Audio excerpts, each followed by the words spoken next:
Председателот Ердоган во интервју за ТВ24 изјави дека не се во ред американските предупредувања оти договорот меѓу Анкара и Москва за рускиот противракетен систем ќе предизвика проблем во однос на испораката на американските борбени авиони од типот F-35. Според него, Турција редовно ги плаќа ратите за овие авиони. До сега плативме повеќе од $1.000.000, рече тој додавајќи. İmzalar atıldı, bitti. Şimdi biz yeniden bir geri dönüşümüz bizim asla olamaz. Çünkü bize böyle bir ahlaksızlık yakışmaz. Bu ahlaki değildir. Çünkü biz bir anlaşmayı yaptıysak onun arkasında dururuz. Kimse bizden bunun yani tükürdüğümüzü yalamamızı beklemesin.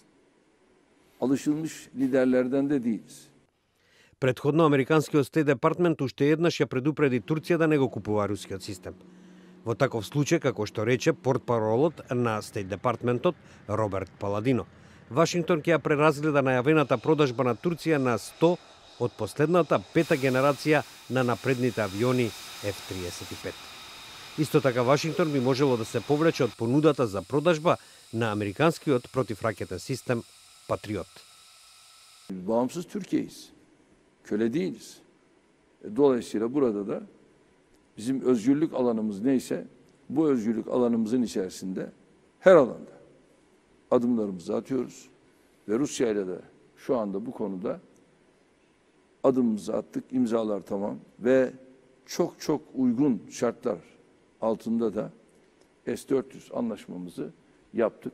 Ve bize bunu gönderimini de Temmuz'a kadar çektiler. Ve Temmuz'da da ilk partiyi inşallah alacağız. Овој систем, според Вашингтон, представува закана за секое американско оружје. Официјални представници на НАТО пак исто така ја предупреди Анкара дека рускиот систем не може да се интегрира во воздушниот и ракетниот систем на алијансата.